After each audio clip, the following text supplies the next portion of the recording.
Hey, good morning everyone and welcome to today's webinar, Know Your Required Searches by STL. My name is Rose DeVries and I am the Marketing Manager here at InfoTrack. I'm delighted today to be joined by Jackie Thorogood from STL. Jackie has been with STL for 13 years and is well versed in providing educational and interesting webinars. Today's subject will investigate the local authority searches in depth, both the council or official and the regulated or personal search. We anticipate this webinar will take around an hour, and if you've got any questions during this time, please do type them in the box below. So Jackie, many thanks for your time today. I'll now pass control over to you to begin the webinar. Oh, thank you, Rose, and morning everybody. Thanks for joining us this morning. Yes, like Rose says, we're going to be presenting on Know Your Required Searches. So just really concentrating on the main searches, the local authority, 5 minutes at the end on drainage and water, and a couple of minutes on the environmental searches as well. So the sort of standard searches. And we start with looking at the conveyancer's obligations as well. So as Rose says, if you've got any questions, I can see the question box here. So just type them in and I will endeavour to answer them as we go along. So firstly, just looking at your obligations, the SRA handbook, principles 4 and 5, that's where it states that you should be acting in the best interests of each client and also to provide a proper standard of service to your clients.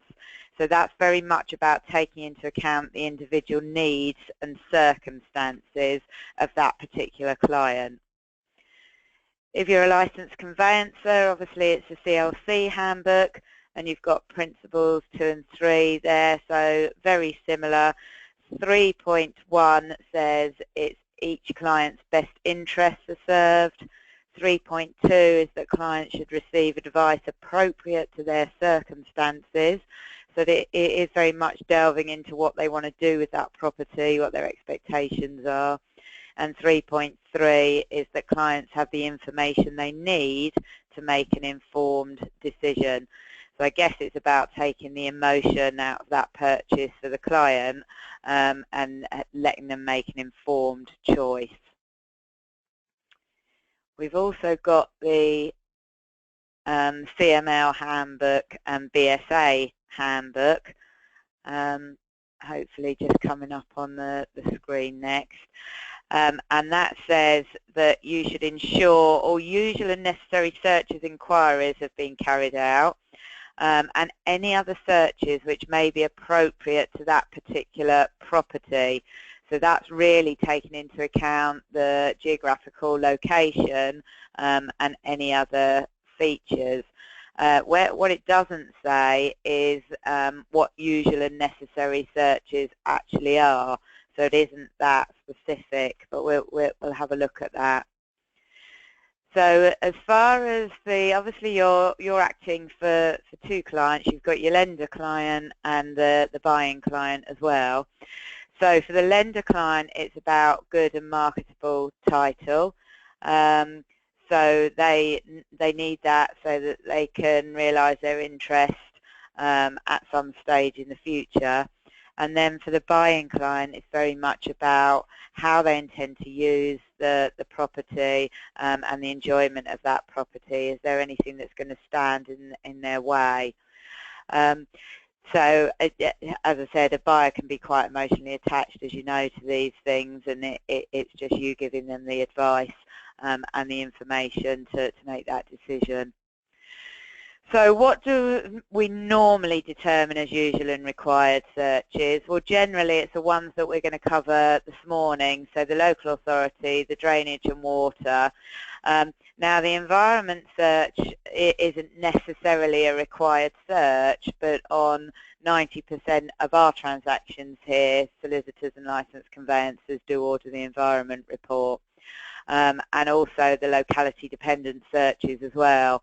So the InfoTrack system, when you put in the postcode, it'll come up with any locality dependent searches.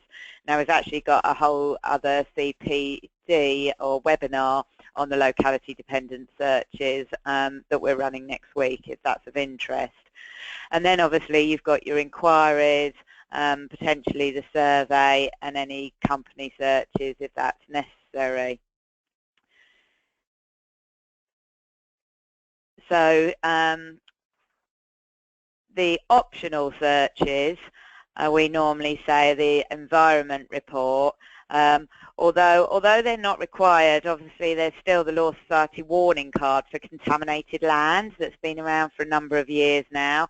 So that's where we see that most transactions do have an environment report with them.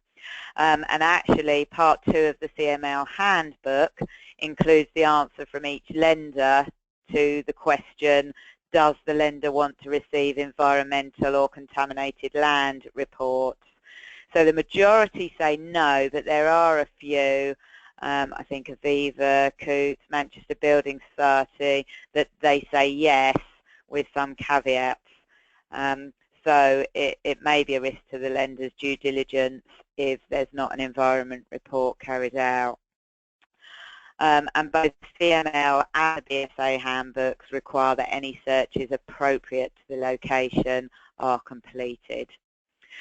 And again, we got a question mark with flooding. It has been rumoured that maybe some of the lenders will start to insist on a flood report, bearing in mind our climate change over the last few years and the billions of pounds that have been spent on clear up after flooding.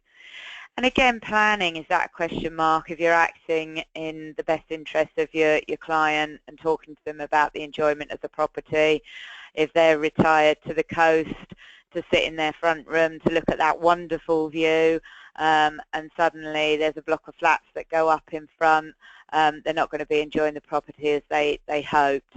So it'll depend on their circumstances. So let's look at the required searches in a bit more depth, and we'll start with the local authority search. And I'm sure you're all aware that the local authority search is based upon 3 parts. So we've got the LLC1, which is the Local Land Charges Register, the standard inquiries, which are now the Con 29. Now, before the 4th of July last year, they were known as the Con 29R. And then you've got your optional Part 2 inquiries, which are the Con 29O. So land charges, as you know, there's an explanation there. So the responsibility for adhering to them is the property owner, but obviously the land charge is automatically transferred to the new owner when the property or the land changes ownership. Now, at the moment, the land charges information is all held at the local authorities throughout England and Wales. Again, you may be aware that that's going to change potentially from later on this year. So royal assent was given to the Infrastructure Act on the 12th of February in 2015, and that covered the transfer of responsibility for local land charges to the Land Registry.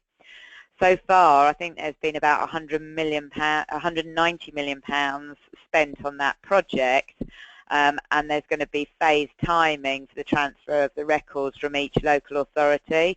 But that some of those records will start to be held by the Land Registry later on this year. So that is going to have a fundamental change as to how local authority searches are ordered, because the local authorities may not compile their own local authority searches anymore, as they'll only hold part of the information. Now, I think we've just got a quick poll for you coming up, so I can make sure everybody's listening.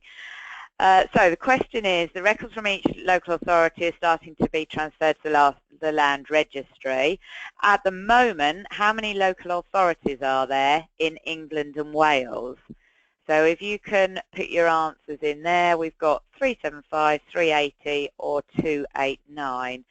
If you can all start. Yep, I can see people are.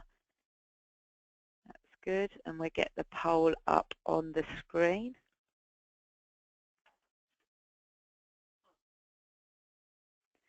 So we've got 47% of you say 375, 20% say 380, and 33% say 289. And the correct answer is actually 375 local authorities. So the majority of you got that right. So yeah, the point there is obviously this data is held by all the different local authorities in probably 375 different formats. Whereas it's going to be in a standard format through the land registry, and it'll have standard pricing as well. But obviously not many people order just the LLC one on their own. They order it as part of the complete local authority search. So people like SDL are still going to need to combine that information so that you get the search that you're used to. So well done for that poll. We've actually got another poll here as well, just to keep you on your toes. So answers to how many parts are there to the local land charges register. Does anybody know that? So the options are 10, 12 or 23. Yeah, got some answers coming in now. Just changing, that looks good. So we've got, oh, someone's just added one in, 19% say 10, 19% say 23, and 63% say 12. So again, we got that one right, well done. Yeah, 12 parts to the local authority register, and there they are now. Sorry, the local land charges register, there are the 12 parts. Just a couple of quick examples, although I'm quite sure that you're aware of those. So we've got general financial charge and a specific financial charge. We're going to be covering community infrastructure levies in a bit more detail later on, because they're one of the new questions on the Con 29. But if a developer has gone bust, for example, and hasn't paid the SIL for something like a road scheme or a school or a hospital, whatever they'd committed to put the money towards, then that charge will revert to whoever owns the land or the property if it's built. So that will be shown as a general financial charge. A specific financial charge, now they stay on the register for 12 years from the date that the work is needed and completed, and they can actually accrue interest for 6 years from that date until it's paid in full. And this is how, this is an example here of a property in Bolton, which has a couple of different financial charges. So you'll be familiar with that form, and you can see there that actually I think this is one of the examples of a neighbour from hell, where they accumulated a lot of rubbish in their property, and obviously if the council goes in and has to clear that, a charge will be put on the register. And you can also see the charge there for securing the front door. So I guess they had to knock the front door in before they could get inside. But those charges will then pass on to the new homeowner. Now a little bit of fun on this one, because we love this case study. A castle without planning permission. This wasn't far from our offices actually. Robert Fiddler, who built his home just in the Surrey Greenbelt without planning permission. So he actually built a whole castle. You've probably seen this case study, it's been on the news a lot. And he hid it behind straw bales for 4 years. So I think there was quite a legal battle with Reigate and Banstead Council, but he had to tear the castle down last year. So it is now gone. But yeah, he didn't get away with that one. So let's move on now to the second part of the local authority search, which is the Con 29, and that's the standard form of inquiry. So another quick poll for you. So before July the 4th last year, the local authority search asked for 67 pieces of information. Now that has increased. Does anybody know what that has increased to? So how many questions do we now answer on the Con29? Is it 95, 104 or 125? Just got some answers coming in now. A few more. Okay, we have got 50% say 95, 36% say 104, and 14% say 125. So actually it is more than most of you think. So now we answer 104 questions on the Con29. So there's a lot more information perhaps in there now than you realise. So let's just have a quick look at those and see what the new questions are. We can see it as 104 pieces there, and actually just an aside to that, there's been a lot of coverage recently about VAT and whether that's going to apply to the Con29 part of the local authority search. So if you get a regulated personal search, then VAT has always been applied to the whole amount, including the LLC one. So that's been a standard cost. With a council search, so if you get your local authority searches directly from the local authority, so you get a council official search, VAT has never been applied to that. Now, from the 1st of January, it was stipulated that local authorities had to then add VAT, but it's only to the Con29R and the Con29O, not to the LLC1, so it's become a bit complicated, and some of the local authorities didn't quite get round to changing their systems, so they've actually been given an extra couple of months, but they have to add VAT to the Con29 by the 31st of March this year at the very latest. So if you are getting your searches directly from the council or getting the official searches, you will see those increase. So we're going to be talking about the new questions. Another quick poll for you on roads and public paths of way.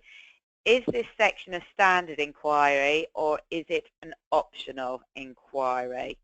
So I think you just got two answers there. Is it standard? Is it optional?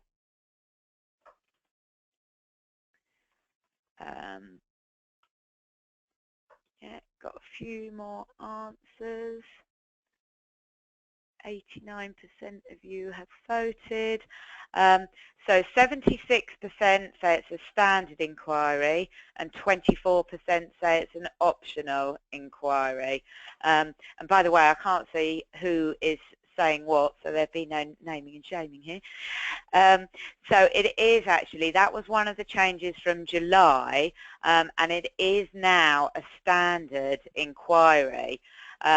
So we still get phoned here a lot for people asking for it used to be question 5 on the optional inquiries, and we still get asked a lot for that question, and obviously go back and explain that it's now part of the standard inquiries, so you're getting that information.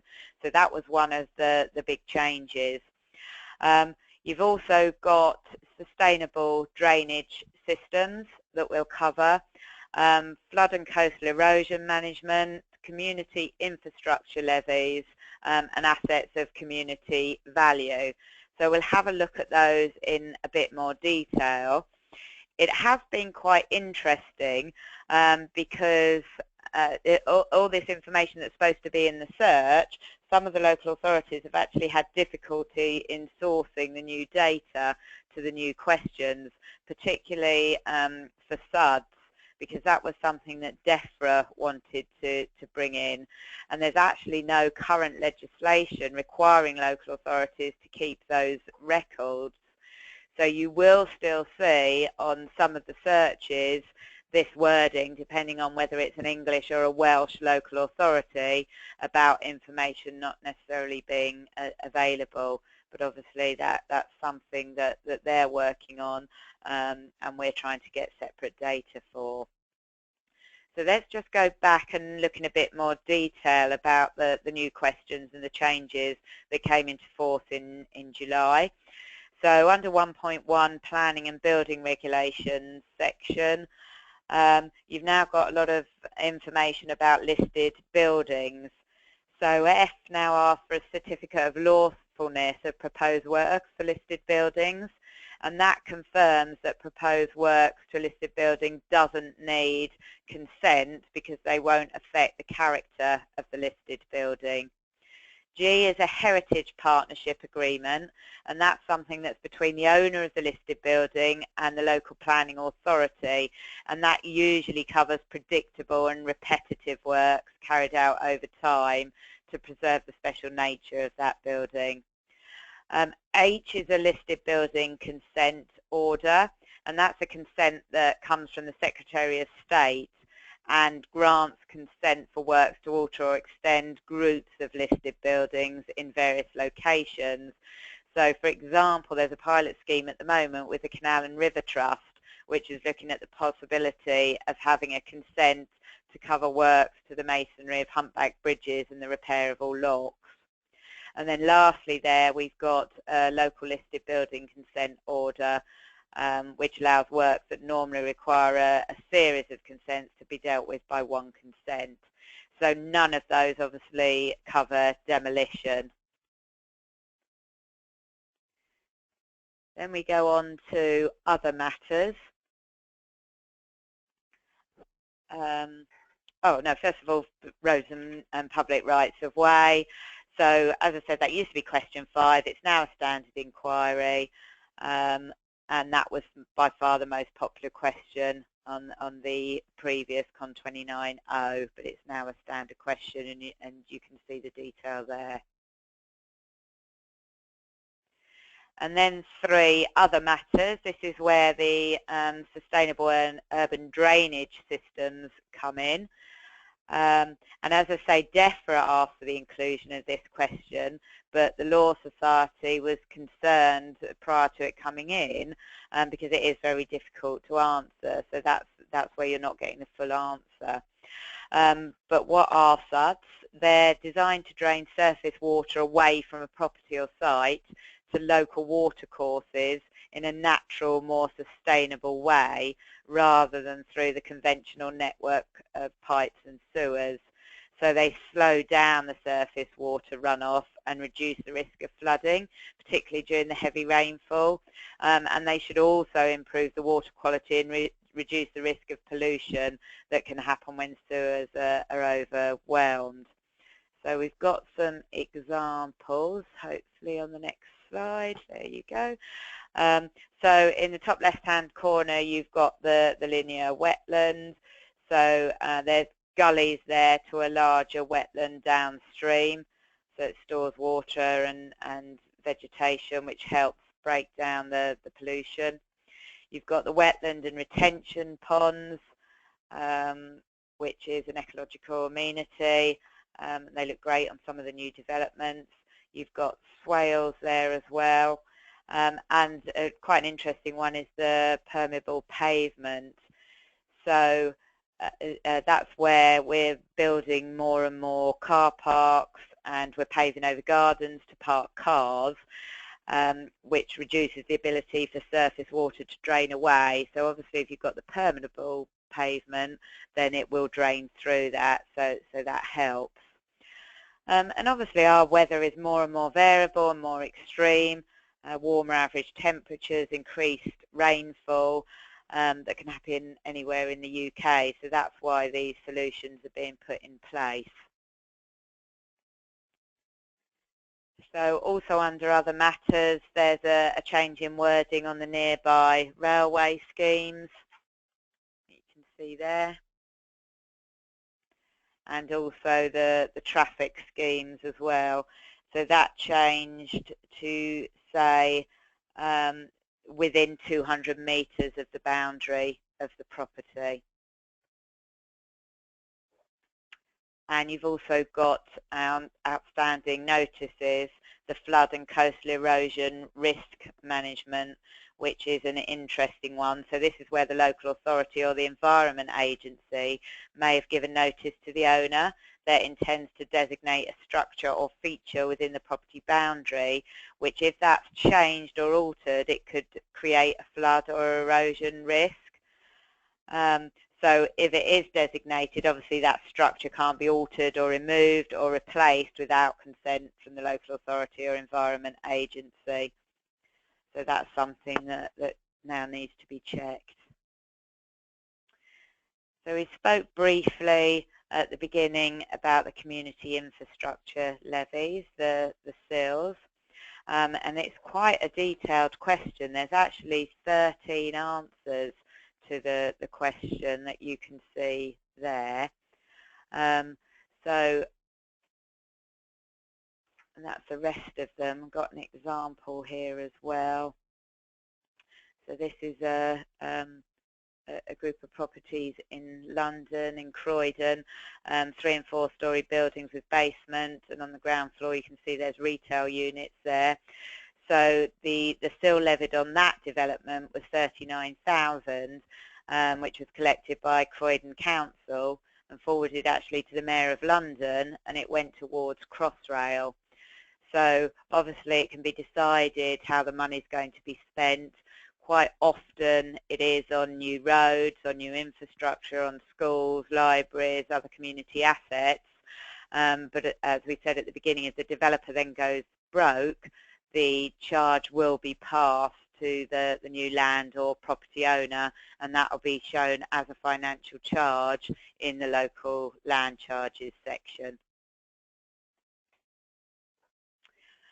3.14, radon gas. There's just some increased warning there, and it includes Public Health Wales. And then the other biggie is the assets of community value. So another quick poll, what do you think is the most common asset on the register? So you've got the choice of pub, library or community centre.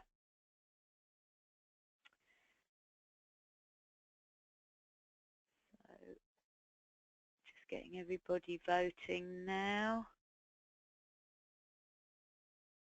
89% of you have voted. Brilliant. Oh, this is a bit split.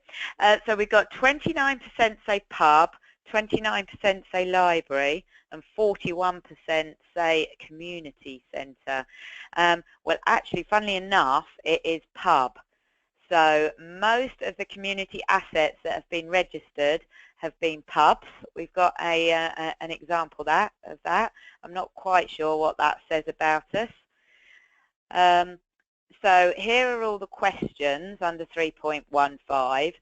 So a community asset is only a commercial entity, so it's not resi. And these have been around for a long time. So the Localism Act came into effect in 2011, and it gives community groups the right to raise the money to buy the asset if it comes onto the open market, and that's known as the community right to bid. So it's not a community right to buy, it's just to bid. And that asset can either be land or buildings, but as I say, it does exclude residential property. So there we've got an example of the residence in Sutton in Ashfield in 2015. And it's very much about the community having to prove that these buildings or this land is a real asset to the community, and that it's going to have a detrimental effect if it wasn't for that purpose anymore. So this particular pub was going to be closed down and a co-op was going to be opened, but the residents got together and said, look, that's really going to affect our lives. And I think initially it didn't go through, but then we can see on the register there. So in 2015 it didn't go through, but after they protested more, we can see there that it's on the register. And the register, that it'll stay on the register for 5 years. Another example of an asset of community value, which I think is an interesting one, is Man United's football ground, Old Trafford.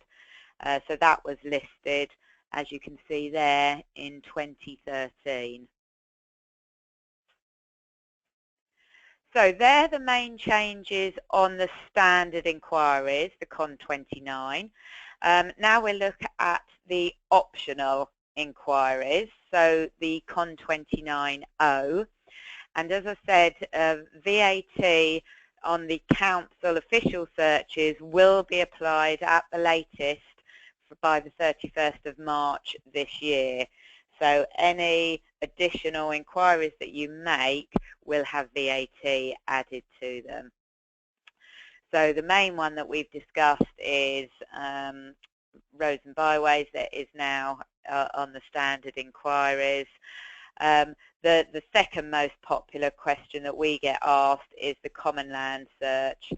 Years ago that used to be a separate search actually, but it's now part of the CON 29.0, and that is still question 22, because quite often again we get asked the question 22 and we just need to check what people mean, because the public paths and byways used to be question 5, and that is now a question about advertisements. So if we get called or emailed for question 5, obviously we need to check that we're all on the same wavelength. So it is worth rechecking those different questions, and we've got information on that if you need it. So just want to go on now and look at the different types of local authority searches. So we've got the council search that some people still know as the official search, or it used to be known as a postal search, because you used to write directly to local authorities and the results were posted back. And then you've got the personal searches, which are now referred to mainly as regulated searches if the search is carried out by a member of COPSO and is compliant with the search code. But there are still a few smaller providers out there that provide unregulated searches. And just a recent Ipsos Mori poll here from just a few months ago at the end of last year. It was a local land charges survey, and solicitors and conveyancers were asked about their perception of searches and accuracy. 82% of solicitors and conveyancers rated personal search companies as excellent and good, and 76% of local authorities as excellent and good. That's just an up-to-date survey. So how do you become a regulated personal search provider? You belong to COPSO and you make sure that you're compliant with the search code rules. And then you get independently monitored by the PCCB. And of course it's all about integrity, it's about accuracy and information, making sure that we've got the most up-to-date information, it's complete. When rarely information is unobtainable, it's documented, and the searches have to come with comprehensive insurance, which includes run-off cover if a search provider wasn't in business anymore. So what are the main differences or similarities? So in terms of data, actually a regulated and a council search are a mirror image of each other in terms of data. So they provide exactly the same information. Many, many years ago, the personal searches didn't necessarily provide all the information and things like building regulations, but absolutely now, since HIPS, which was a number of years ago now, the different searches had to be identical, and they are, in terms of data, you'll find the same data. Where the search is different is in terms of layout. Obviously each local authority has their own format for searches, and some still actually have handwritten bits on them. Whereas the regulated personal searches, we tend to produce our searches in a standard format. So whatever local authority you're at, you know how to look through the search and the format of that search. And in terms of quality, a lot of the personal search providers, including us at STL, will provide added value. So things like a summary at the front that pulls out the key entries from the search, so just to make it a bit quicker to look through, and also additional summaries and information for buyers at the back there, which saves you answering so many questions for your clients. In terms of cost, the local authority searches, the council ones, they vary really, anywhere between I think £40, Wakefield is the cheapest, up to about £300, some of the London local authorities. Obviously the personal regulated searches, you tend to get a set price from them in whatever local authority, so it makes it a little bit easier for quoting. And also you can, it doesn't matter which local authority it's at, so you've got a fixed fee generally. Turnaround at the moment is comparable. Average turnaround across England and Wales is 7 days for both at the moment. But you know, there are some local authorities, you may be in an area with some that are struggling. We had something through yesterday, I think it was from Darlington, that are going to be closed for the next 2 to 3 weeks to update their systems.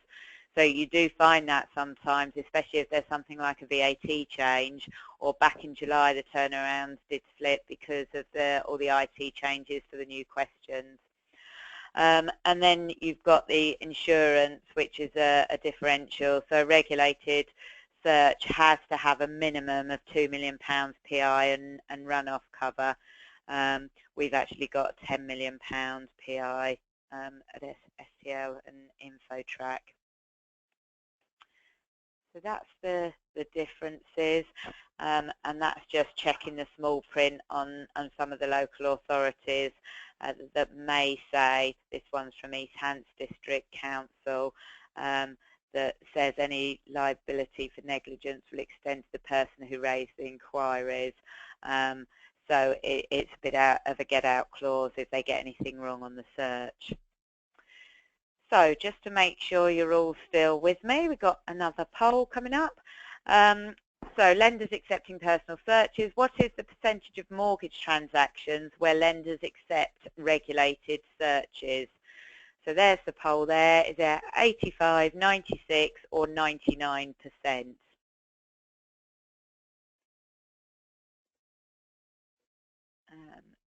Interesting. So we've got 74% of people have voted.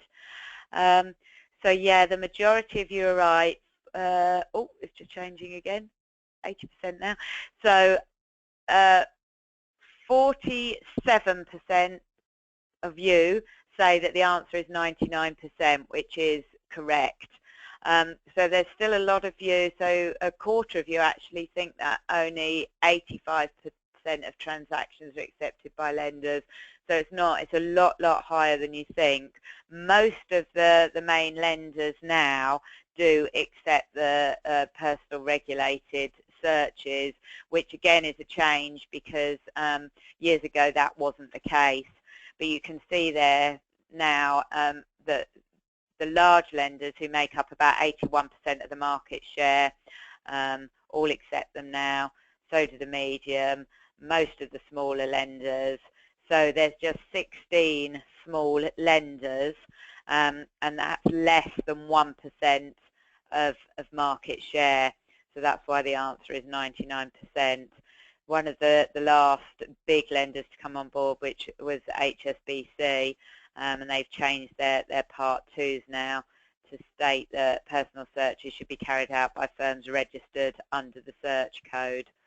So as I say, there's only 16 small lenders. We've got details of those, and a lot of, or some providers, or we provide a guarantee so that if you do order a regulated search, the later on down the line isn't accepted by the lender will then order a council search for you.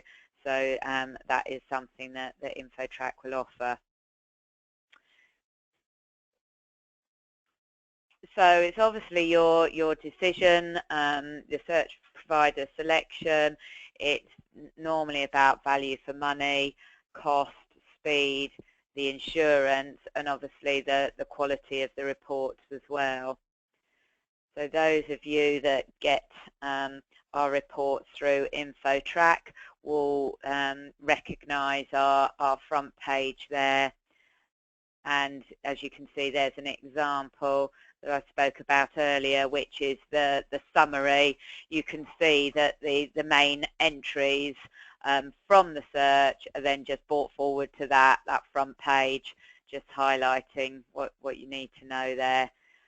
And then also we've got the information from buyers, and this is a dynamic, intelligent summary, so it pulls out the entries from that particular report, and the information for buyers section will explain in jargon-free terms what is a land charge, what is a specific financial charge, if that has been recognised on that individual's report. So we have had feedback there where it has saved solicitors and conveyancers time in having to answer questions. So that's something to look out for.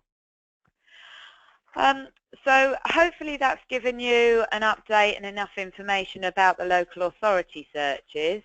Just want to spend a few minutes covering the other two required searches. So the first one is the drainage and water search. So again, some of you may not be aware that you can get a private or a regulated water search on residential properties. Or you can get the official Con 29 DW. And both of them pretty much give you the same information, so adoption of sewers and drains, the connection status, surface water drainage, build-over agreements, and water supply. The standard form of questions, the Con 29 DW, was updated in 2013, and water companies that provide private searches again have to be registered with the search code for compliance reasons. So there are some new questions coming out as well. Now, where I said that the local authority search, the council official searches and the personal regulated searches are absolutely a mirror image in terms of data. On the private drainage and water searches, some of the data isn't accessible to us, so that is insured against. So really, it's a question of cost. Normally, the private drainage searches are about half the cost of the official Con 29 DW. So that just depends on whether you've got somebody that's very concerned about cost or not.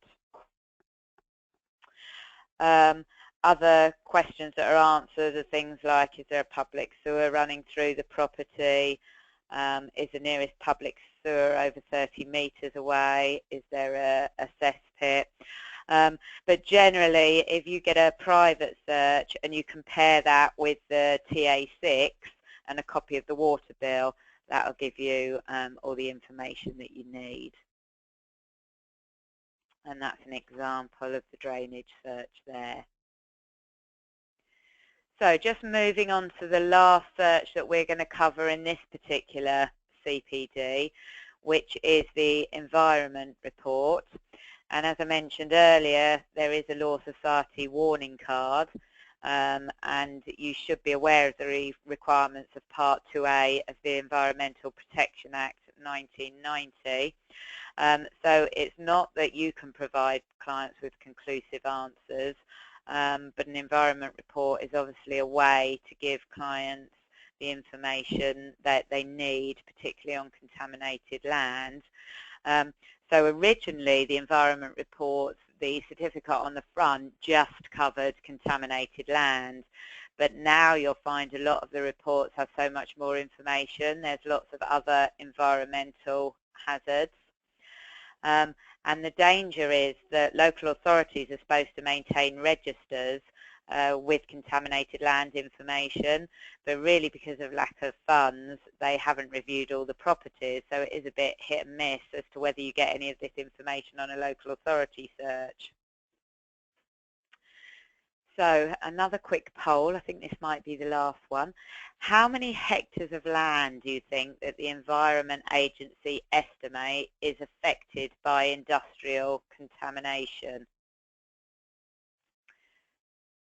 160,000 hectares, 300,000 or 326,000?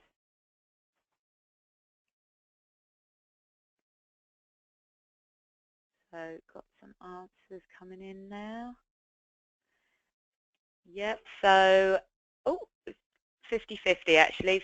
Nobody says 160,000, so we're all going on the high side, which is absolutely right. 50% said 300,000 and 50% said 326. So the answer is 300,000. So that's pretty accurate. Well done.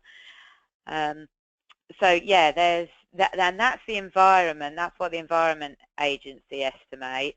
There's about 300,000 hectares of land in England and Wales that's affected to some extent by industrial contamination.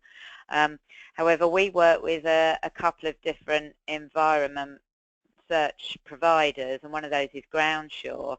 And they've got their historic mapping data, and they actually reveal about 619,000 hectares that they think were formerly covered by a wide range of industrial sites. So that's more than double what the Environment Agency says, and that equates to about 4% of the land in England and Wales. So it's a huge amount of land. But the land that's officially designated under the local authorities is just 0.07%.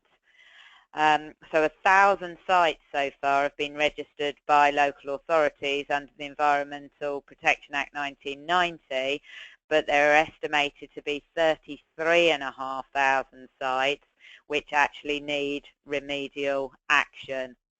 And that's why you need to get the environment report. So just a couple more interesting stats there as well. There's more than 22,000 historic landfill sites recorded by the Environment Agency, and over 2,000 active landfill sites. So again, huge numbers there. So there's a copy of the report. If you happen to use the Groundshaw Home Buyers Report, and this is their more comprehensive one. So you can see the front page has changed quite a lot over the last year or so. So you've still got your certificate, and that's what you're concerned about, is the contaminated land and whether that's been passed or referred. But now you've got so much more information. So you've also got on the front there, easy to see, the river, coastal and surface water and the risk of flooding there. So that particular example is negligible. And then whether any natural ground subsidence has been identified, and also information on energy. So the energy alerts include things like HS2, Crossrail, wind farms, solar panels. The report also includes things like infilled lands, landfill sites, historic military and ordnance sites, ground stability. It gives you a screening on coal mining, but then you do need to get a separate coal mining report. But that would show in your hazard alert anyway. And it also gives detailed radon exposure, and obviously you've got the flood in there as well. So this report gives you the full flood risk information. So if you get this report, you don't need to order a separate flood report. Obviously, if you're doing a commercial transaction, then you've got the basic reports, which include the Groundshaw screening. You've also got the SCI premium and the landmark site check assess.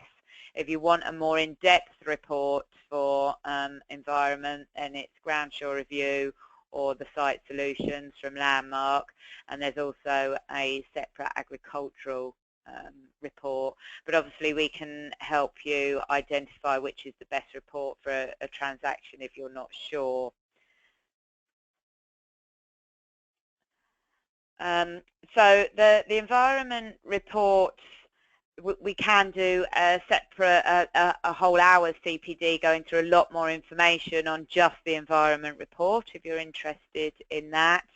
And also, as I said at the beginning, for the any other locality-specific searches, that we can do another CPD or webinar just going through the location-specific searches. A couple of last slides. So when do you order your searches?